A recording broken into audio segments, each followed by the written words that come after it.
Hello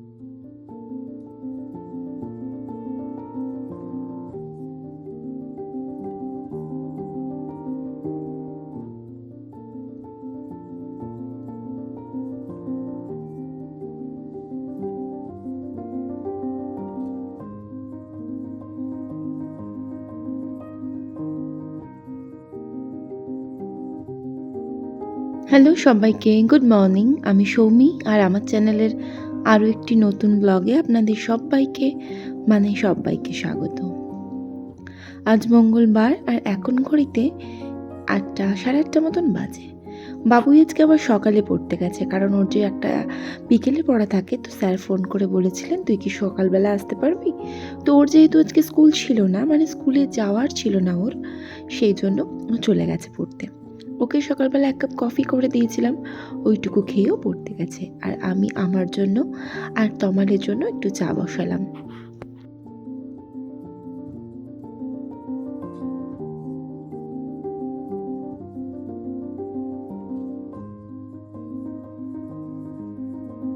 আগে তমাল রোজ র চা খেত, আর আমি যেহেতু ওই বাইরের থেকে প্যাকেটে দুধটা আনিয়ে দুধ চা খাই, সেই দিকে থেকে ও আমার সাথে সাথে দুধ চাই খাওয়া শুরু করে দিয়েছে। আমি ওকে বলি, বড় তুমি হিংসুটে, জানো তো, আমি যাই করি তোমাকে তাই করতে হয়। সত্যি বলছি, ও সেদিন অবধি র চা খেত। তো যাই হোক, ২ কাপ চা করলাম, আর হালকা শীতটা যেন কালকে থেকে পড়েই গেছে। আজকেও সকালটা বেশ ঠান্ডা ঠান্ডা ছিল। বাবুই আমাকে বলছে, মাম্মা বাইরে বেরোবেন না চট করে, মানে আমি যখন ঘুম থেকে উঠছিলাম, ও আমার আগে উঠেছিল আজকে। তো খুব ঠান্ডা পড়েছে, আমাকে আবার বলছে, মাম্মা আমার কানে হাত দিয়ে দেখুন কানটা কি ঠান্ডা। তো যাই হোক, ও পড়তে চলে গিয়েছিল বললামই তো, আর আমি আর তমাল দুজনে মিলে ২ কাপ চা নিয়ে একটু বসলাম।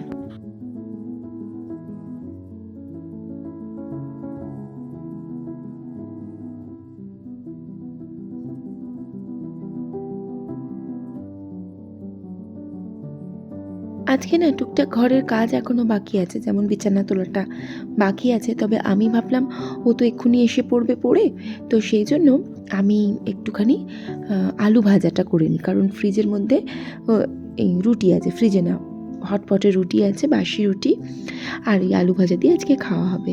তো সেই জন্য প্রথমেই রান্নাঘরে এসে আলুগুলো একটুখানি আগে ছাড়িয়ে নিই। নাহলে প্রথমে ভেবেছিলাম আজকে একটুখানি ম্যাগি বা চাউমিন কিছু করব। তারপরে দেখলাম ৩টে রুটি রয়ে গেছে, আমি জানতাম রুটিটা থাকবে।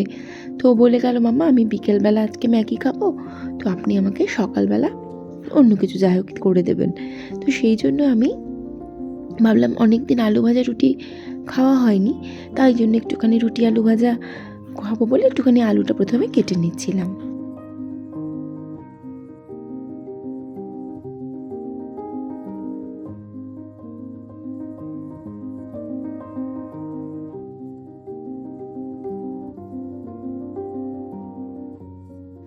তো আমি যখন আলুটা কাটছিলাম, হঠাৎ তমাল আমাকে বলল, পিঙ্কি তোমার এই ব্লুটুথ সেটটাতে তুমি গান শোনো না? আমি বললাম, হ্যাঁ শুনি তো, মানে আমার যে ব্লুটুথ সেটটা আছে সেটার কথা বলছিল। তাহলে একটু গান চালাও তো। আমি বললাম, দাঁড়াও চালাচ্ছি। বলে আগে আমি আমার কাজটা করবো, তারপর তো চালাবো। তো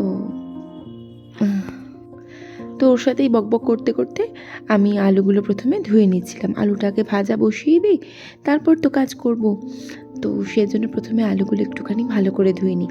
আলুগুলো আমার সব ধোয়াই থাকে, কিন্তু ওগুলো আমার ম্যানিয়া, আলুগুলোকে সেকেন্ড টাইম ধোয়া। তো যাই হোক, আলুটা ধুয়ে আমি ভাবলাম আগে একটু আলু ভাজাটা বসাই, তারপর ওকে আমি গানটা চালিয়ে দেবো।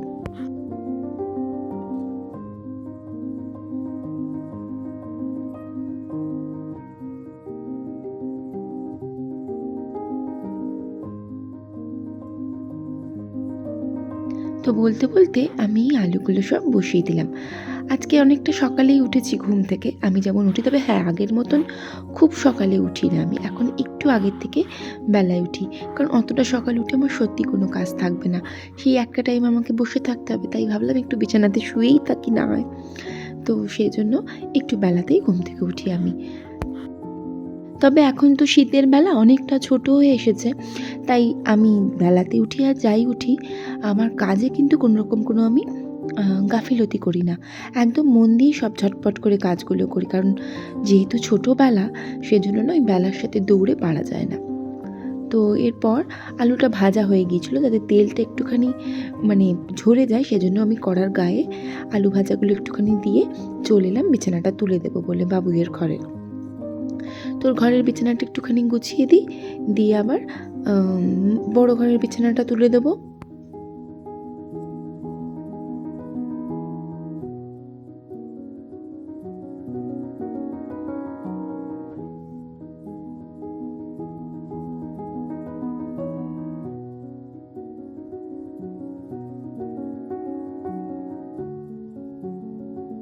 তো বাবুইয়ের ঘরটা ভালো করে গুছিয়ে নিয়ে এখনও বাবুই আসেনি, তো আমি না সোজা চলে এলাম বড় ঘরে।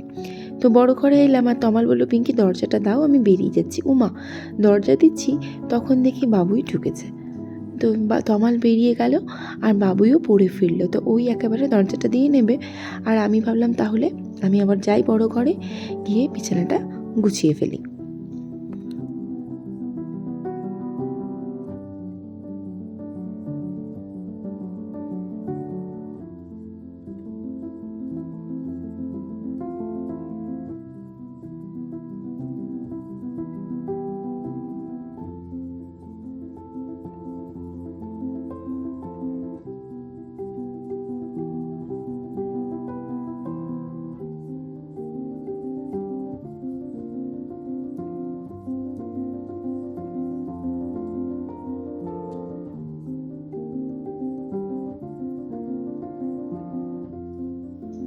তো বিছানাপত্র ঠিকঠাক করে গুছিয়ে টুছিয়ে নিয়ে বাবুই বলল, মাম্মা আমি না কিছু খাবো না। আমি বললাম, এটা কী ধরনের কথা হলো? বললো, না আমি আন্টির কাছে খেয়ে এসেছি, মিনাম্মা খাইয়েছে। এখানে বলে রাখি, ওনার নাম কিন্তু মিনাম্মা নয়, উনি আমার মানে ওনার নাম হচ্ছে, মানে ওনার নাম অ্যাকচুয়ালি আমিও জানি না। আমি ওনার সাথে এমনি মাসিমা মাসিমা বলেই কথা বলি। মানে উনি হচ্ছেন আমার যাদের বাড়ি ও পড়তে যায়, আমাদের সাথে খুব ভালো হৃদ্যতা। তো ওই বাড়িতে উনি একটু রান্নার কাজটা হেল্প করে দেয়। তো সেই আন্টি, মানে সেই মাসিমা, তাকে মানে আমার যে বৈশালীদি, মানে আমার পিউদি, তার বাবা মা তাকে মিনার মা বলে ডাকে, আর আমার ছেলে তাকে বলে ডাকে মিনাম্মা। মানে ও ভাবে, আর ওর যে বান্ধবী আছে ওই বাড়িতে, নিশা নিশা কী জানি কী বলে ডাকে, আমি ঠিক জানি না, তবে আমার ছেলে তাকে মিনাম্মা বলে ডাকে। বললো, মা মিনাম্মা আমাকে তো না খাইয়ে ছাড়বে না, তো সেই জন্য মিনাম্মা আজকে আমাকে ভাত, ডাল, ডিম আর আলু সেদ্ধ খাইয়েছে। এগুলো অসাধারণ, তুই ওদের বাড়িতেই থেকে যা। তো সেজন্য ও তো খেলো না, তাই জয়ন্তীদি এসে গিয়েছিল, আমি আর জয়ন্তীদি দুজনে মিলে মানে দেড়খানা করে রুটি খেয়ে নিয়েছিলাম। এরপরে চলে এলাম রান্নাঘরে। আজকে আমি একটুখানি ডিমের ডালনা করব, আর কোনো রান্না নেই, কারণ ফ্রিজের মধ্যে শাক আছে, ডাল আছে, মাছের তরকারি আছে। তো এতগুলো রান্না যেহেতু আছে, তাই কোনো রান্নার ঝামেলা নেই। চলে এলাম রান্নাঘরে, আলু আর ডিমটা সেদ্ধ বসিয়ে দিয়ে আমি কাঁচা লঙ্কা টমেটো আর পেঁয়াজটা কেটে নিচ্ছিলাম।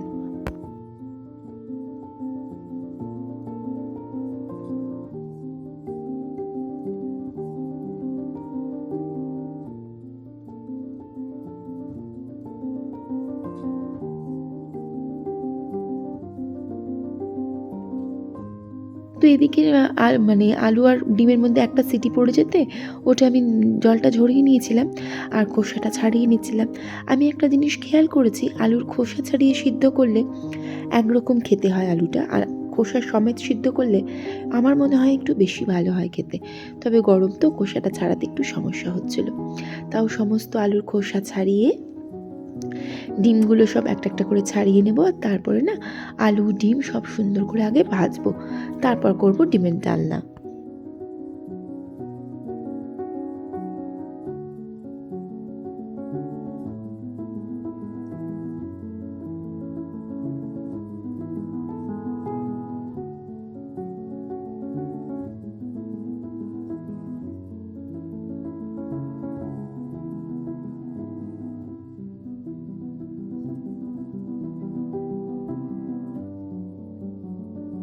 তো সব কিছু রেডি করে আমি প্রথমে আলুগুলো ভালো করে ভেজে নেব, তারপরে ভাজবো ডিম। ডিমের ডালনা আমি সবসময় বলি, আমি আমার মায়ের মতন একদমই পারি না করতে। তমাল তো বলে যে কিছু কিছু রান্না আমার মা চলে গেল, খাওয়াও হয়ে গেল, তুমি তো পারোই না অত ভালো রান্না করতে। আর আমার শাশুড়ি মার কথাও বলেন যে আমার শাশুড়ি মার হাতে ওই রান্না সেই রান্না নানা রকম রান্নার কথা বলে, মানেই আর সব খাওয়াও আমার হয় না। আর যে আমি দেখিনি ওই রান্নাগুলো, দেখলে আমি তোমায় করে খাওয়াতাম। এই যেমন কদিন ধরেই বলে চলেছিল যে একটুখানি চিড়ের মোয়া আর মুড়ির মোয়া করো, আমি যে না গো, ওটা আমি সত্যিই পারবো না, ও আমার দ্বারা হবে না। এই সব বেচারার দুঃখগুলো রয়েই গেছে, ওগুলো আর খেতে পারে না। তো যাই হোক, এদিকে আমি তরকারিটা বসিয়ে দিচ্ছিলাম। প্রথমে আলুটা ভেজে তুলে নিই, তারপরে এর মধ্যে আমি ডিমগুলো দিয়ে দেবো।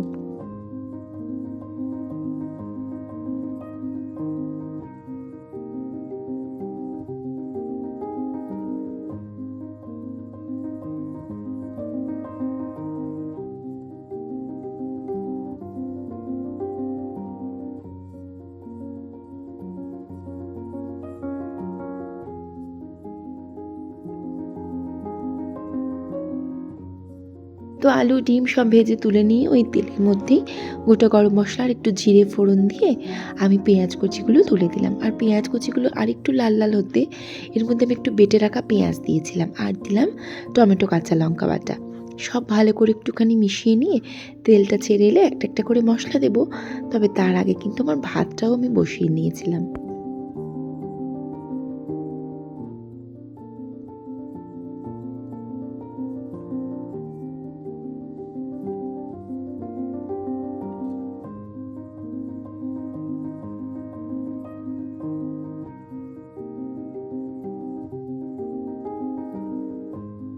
এদিকে টমেটোর কাঁচা গন্ধটা চলে যেতে আমি এর মধ্যে দিলাম একটুখানি লঙ্কার গুঁড়ো, হলুদ গুঁড়ো, ও হ্যাঁ, এতে আমি কিন্তু আদা রসুন বাটাও দিয়েছিলাম। আর দেবো লঙ্কা হলুদ গুঁড়ো ছাড়াও একটু ধনে আর একটু জিরের গুঁড়ো, একটু চিনি, একটু লবণ তো দিতেই হবে। সব ঠিকঠাক করে দিয়ে আমি সুন্দর করে এটা জল দিয়ে খুব ভালো করে বেশ কিছুক্ষণ কষিয়ে নেব।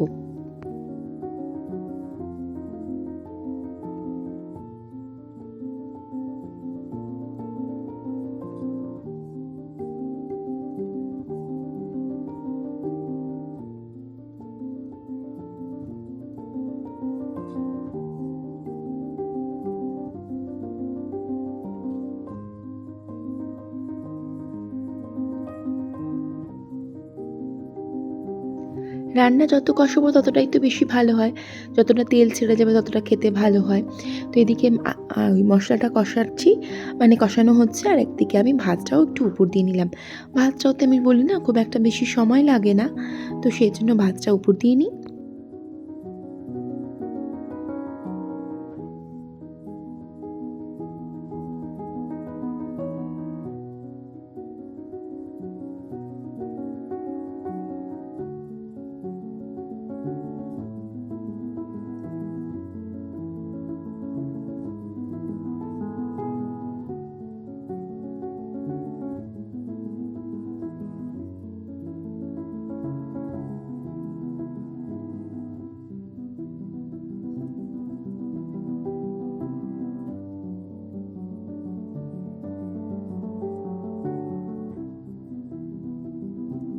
আর এদিকে মশলাটা মোটামুটি কষানো হয়ে গিয়েছিল, তো আমি আলু আর ডিমটার মধ্যে দিলাম, দিয়ে আর খানিকটা কষাবো, তারপর আমি জল ঢেলে দেবো।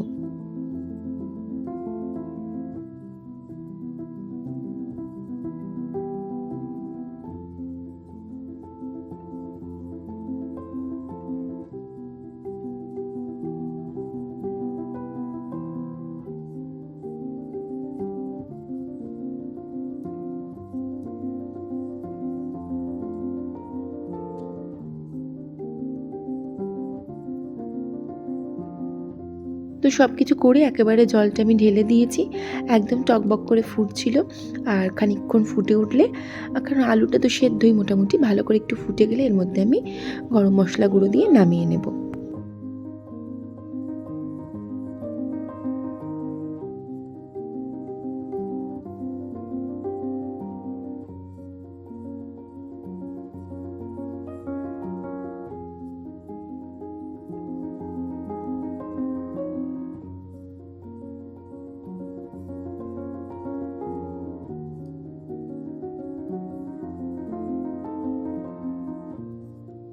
রান্না একদমই হয়ে গেছে, তো রান্নাটা আমি নামিয়ে নিই।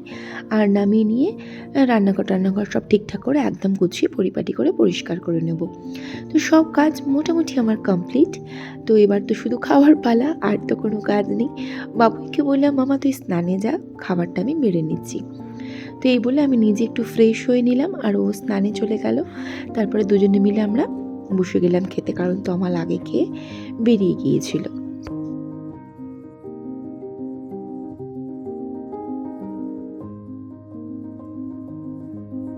তো ব্লগটা আমি আজকে এখানেই শেষ করলাম। ভালো লাগলে প্লিজ পাশে থেকে যাবেন। ভিডিওটা দেখার জন্য থ্যাংক ইউ সো মাচ। দেখা হচ্ছে নেক্সট ব্লগে। Till then, tata.